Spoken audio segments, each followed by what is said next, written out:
Oi pessoal, tudo bem? Seja muito bem-vindo a mais uma aula em nosso curso Nômades Literários, que é como se fosse um clube do livro, onde você poderá aprender um pouquinho mais sobre o livro que estamos morando, que é o livro de Gênesis. Espero que gostem do conteúdo e vamos para o vídeo, vamos para a aula.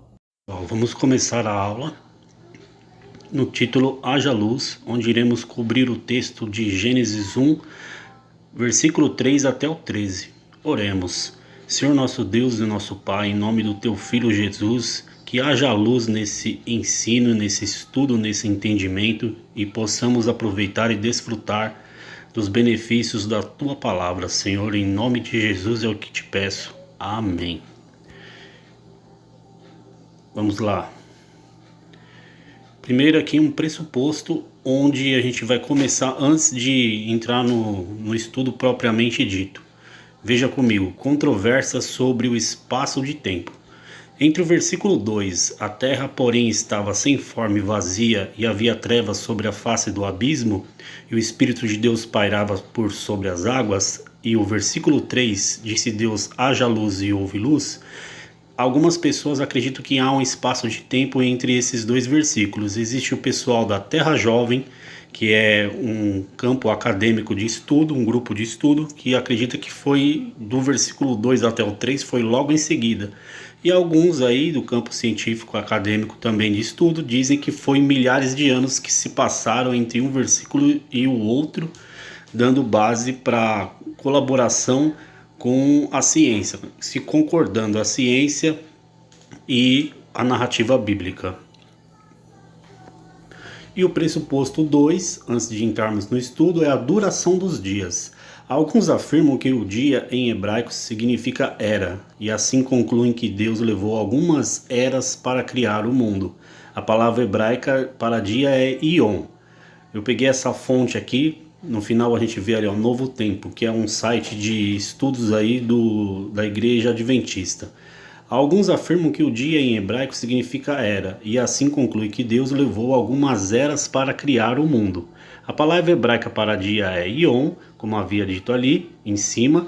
Ela pode realmente referir-se a um período de 24 horas, mas no caso dos dias da criação, nem de perto isso pode ser.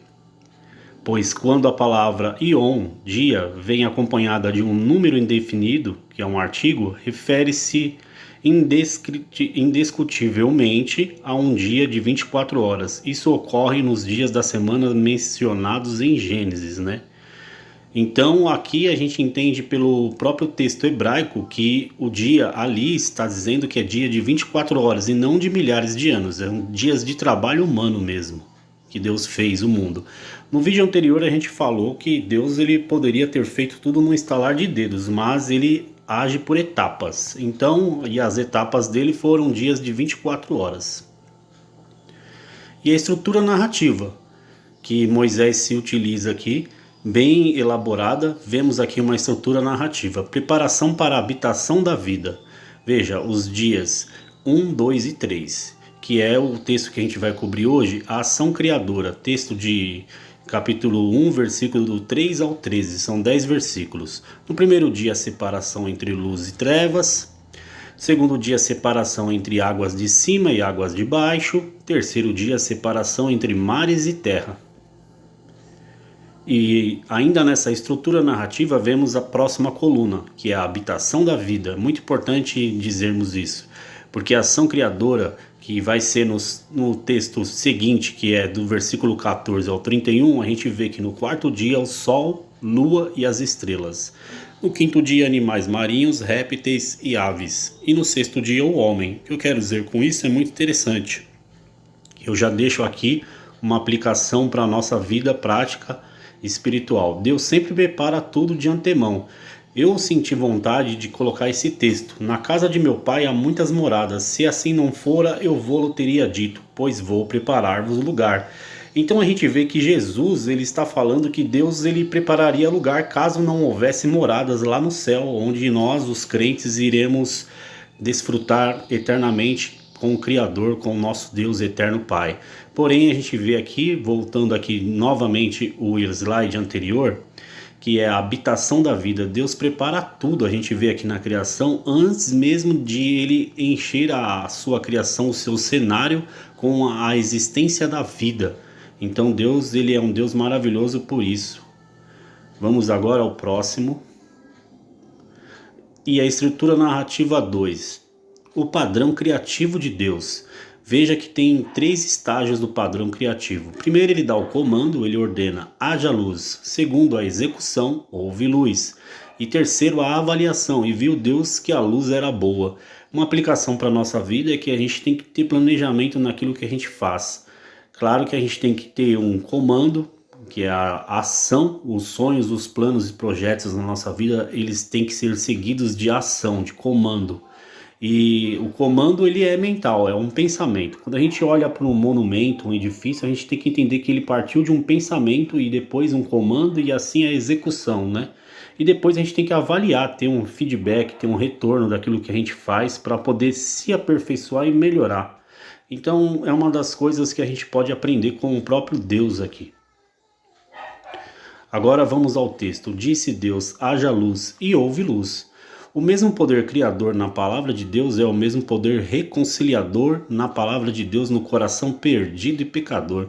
É mais um texto aqui que a gente pode fazer uma analogia aqui, que o próprio apóstolo Paulo disse em segunda carta à igreja de Corinto, no capítulo 4, versículo 6, onde ele disse: porque Deus disse: das trevas resplandecerá a luz. Ele mesmo resplandeceu em nosso coração para a iluminação do conhecimento da glória de Deus na face de Cristo.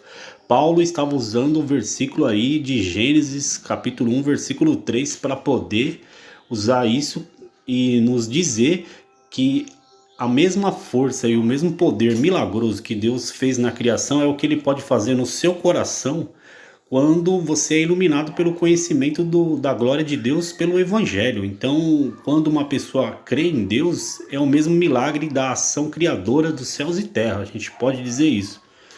E aqui também, quando Deus fala haja luz, a gente vê que a origem dessa luz é o próprio Deus, pois o sol, a lua e as estrelas ainda não haviam sido criados. E viu Deus que a luz era boa e fez separação entre a luz e as trevas. Note aqui que Deus sempre separa as trevas, que na narrativa bíblica sempre é ligado a terror, dor, morte e o mal, da luz, que é ligada à vida e ao bem. Então Deus sempre faz essa separação na narrativa bíblica de Gênesis e Apocalipse. Chamou Deus a luz dia e as trevas noite. Houve tarde e manhã, o primeiro dia. Para os hebreus, o dia começa quando o sol se põe.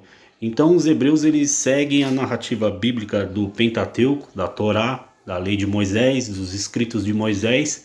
E para eles, a cultura hebreia, a cultura hebraica, também pode-se dizer assim, ela é diferente da nossa, que para nós o dia começa quando o sol nasce. O contrário deles lá, os orientais, o dia começa quando o sol se põe. Então a gente vê que é um contraste de cultura, mas que eles estão ligados ao texto de Moisés. Chamou Deus a luz dia e as trevas noite, e houve tarde e manhã o primeiro dia. Versículo 5. Como saber se era tarde e manhã, se ainda não havia o sol, a lua, as estrelas, que já foram criados só foram criados no quarto dia? Essa pergunta aqui, que eu quis dizer, é o seguinte: como não havia sol, estrelas, os astros que compõem o nosso sistema solar, como que a gente ia saber se era tarde ou manhã, se não havia sol? E como eu havia dito que a luz que Deus fala que ele fez aqui, que ele disse haja luz, era a luz que refletia da sua própria glória, que iluminava o mundo. Então como saber? Agora a gente vai ver um pouquinho aqui de um artigo científico sobre a rotação da Terra, para a gente poder entender, porque o que eu quero explicar com tudo isso é o seguinte: quando a gente olha para o céu, para o sol, a gente vê o sol do meio-dia, o sol das 4 da tarde, o sol está se pondo, agora é noite. Mas não necessariamente precisa do sol para a gente poder saber que a Terra está em rotação e o dia está correndo, conforme um ponteiro de um relógio. Então agora vamos ver esse vídeo aqui é bem curtinho. Vamos dar uma olhadinha. Para demonstrar a rotação da Terra. Esse experimento foi idealizado pelo físico francês Jean-Bernard Léon Foucault em 1851. Esse cara pendurou um pêndulo de 28 kg e 67 metros de comprimento na cúpula do Panteão de Paris e o colocou para oscilar. Um pêndulo com essas características sofre pouco efeito da resistência do ar, devido à sua grande massa, e tem um período muito longo, devido ao longo comprimento do seu fio. Então ele pode oscilar por longos intervalos de tempo antes de cessar seu movimento. Enquanto o pêndulo oscilava, a sua extremidade pontiaguda traçava linhas na areia que havia sido espalhada numa plataforma de madeira. E com isso, Foucault observou que o pêndulo se movia de forma que seu plano de oscilação girava lentamente. Podemos simplificar a análise do pêndulo de Foucault considerando um modelo menor, com um pequeno pêndulo preso a um suporte giratório. Neste modelo, o pêndulo pode oscilar livremente em qualquer direção, ou seja, seu plano de oscilação não está preso. A figura marcada na areia do chão mostra que enquanto o pêndulo oscila, seu plano de oscilação gira. Mas isso é só aparência. O plano de oscilação do pêndulo, na verdade, não gira. Ele sempre se mantém na mesma direção em relação às estrelas fixas. Na verdade, o que gira é a Terra, por debaixo. Viu? Notamos aqui que o pêndulo ele gira e foi um experimento científico muito sábio aí que colocou esse pêndulo. Vamos para demonstrar a rotação da... Fechar esse vídeo, vamos para o próximo. E disse Deus, haja firmamento no meio das águas e separação entre águas e águas. Fez, pois, Deus o firmamento e separação entre águas debaixo e o firmamento e as águas sobre o firmamento. E assim se fez. E chamou Deus o firmamento céus, e houve tarde de manhã o segundo dia. Eu coloquei em vermelho porque aqui é águas de baixo e águas de cima.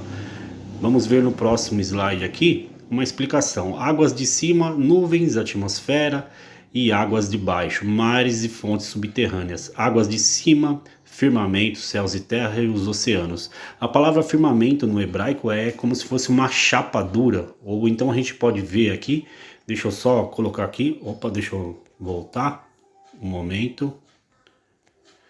Deixa eu colocar aqui para vocês verem. O firmamento no hebraico é como se fosse uma chapa, como uma cúpula. Então a gente olha aqui assim, ó,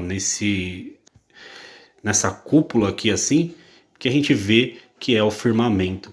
Moisés está fazendo a sua narrativa e olhando ali o texto, na verdade ele não está olhando o texto, ele está olhando a criação, conforme Deus está revelando para ele. E a visão de Moisés, como a visão de um observador em sua narrativa, ele analisa, ele vê como se fosse uma chapa, que é uma chapa fortemente dura, que se a palavra firmamento no hebraico é chapa, dura, como se fosse uma placa, uma cúpula que cobre os céus e terra. Então águas de cima e águas de baixo.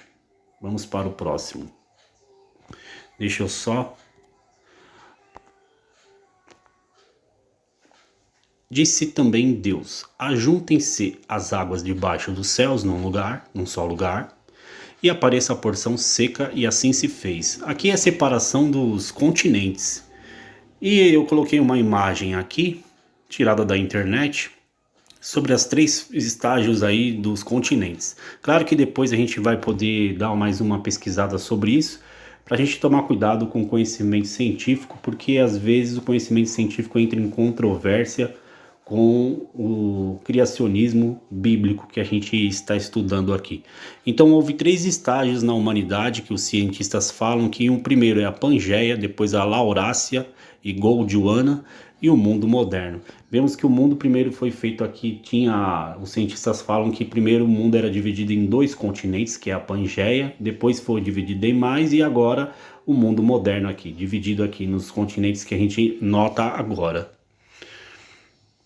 Vamos para o próximo. A porção seca, Deus chamou Deus terra, e ao ajuntamento das águas mares. E viu Deus que isso era bom. Nomeou e demonstrando seu poderio, autoria e autoridade sobre a sua obra criada. Então a gente vê que Deus ele nomeia para fazer essa demonstração de que aquilo pertence a ele, né? Não como a gente viu no vídeo anterior, que é o panteísmo, onde os deuses eles são feitos juntamente com a criação, e é tudo misturado. Tem até um mito aí que fala que um deus, ele estava numa briga, e aí quando ele foi morto por um outro deus, morreu, e através do seu sangue foi feito a terra. Então Deus não é assim, né? Ele faz a criação, ele nomeia, aquilo é meu, pertence a mim. É como se fosse assim, tá passando o meu nome no cartório aí, né? A criação de Deus está no cartório de Deus, que é o registro que a gente vê. E disse: produz a terra relva, ervas que deem semente, e árvores frutíferas que deem frutos segundo a sua espécie, cuja semente esteja nele, sobre a terra. E assim se fez. A terra, pois, produziu relva, ervas que davam semente segundo a sua espécie, e árvores que davam fruto cuja semente estava nele conforme a sua espécie. E viu Deus que isso era bom. Versículos 11 e 12 do capítulo 1 de Gênesis. O reino vegetal. Agora vamos fazer algumas observações sobre o que lemos aqui nos versículos 11 a 12. O reino vegetal. Primeiro registro que Deus avança um ponto em sua criação e se utiliza de meios do que já foi criado. Ele já tinha criado a terra, e agora, através da sua criação terra, ele usa esse material para fazer a relva, o reino vegetal. Criou a vegetação com capacidade de reprodução através de seu poder. E uma coisa interessante que eu gostaria de citar é que, segundo as suas espécies, é citado 3 vezes. É o que a gente pode chamar na ciência de microevolução, quando uma espécie ela se adapta ao meio ambiente em que ela vive, que ela está inserida. E a gente tem aqui um artigo aqui do Charles Darwin que disse aqui: os frangilídeos de Darwin são muito conhecidos pela diversidade marcante e da forma e da função de seus bicos. Note que aqui no outro texto, os tentilhões foram recolhidos pela primeira vez durante a segunda expedição do HMS Beagle às Ilhas Galápagos, com Darwin a bordo como estudioso naturalista. Darwin estava nessa ilha e ele viu que a mesma espécie de aves, ela se evoluiu conforme cada canto da ilha. A mesma ave tinha um bico diferente, porque para se adaptar com as coisas que ela comia, as sementes que ela se alimentava. Então a gente pode ver nessa imagem que tem 4 bicos para a mesma ave. Então a gente acredita sim na evolução das espécies, mas a evolução de espécie com espécie. O que eu quero dizer é que uma ave ela pode evoluir em 18 formas, que foi o que aconteceu com esses frangilídeos aqui. Agora, uma ave não pode virar um cachorro, um macaco não pode virar um homem. E aí eu ia colocar aqui também um artigo sobre a Lucy, que é uma ancestral de chimpanzé que foi encontrada lá na África. Ela tem ali as suas formas evolutivas para chimpanzé, não para seres humanos. Bom, eu vou ficar até aqui no estudo. O último versículo, que é o 13, é onde Deus encerra dizendo que o terceiro dia havia sido criado. Espero que tenham gostado. Dúvidas podem colocar nos comentários, que a gente vai buscar o conhecimento e crescermos juntos na fé e no conhecimento aí dos nômades literários. Muito obrigado pela sua atenção, por ter ficado comigo até aqui. Não esqueça de se inscrever no canal, curtir caso você não tenha feito e compartilhar esse estudo. Muito obrigado.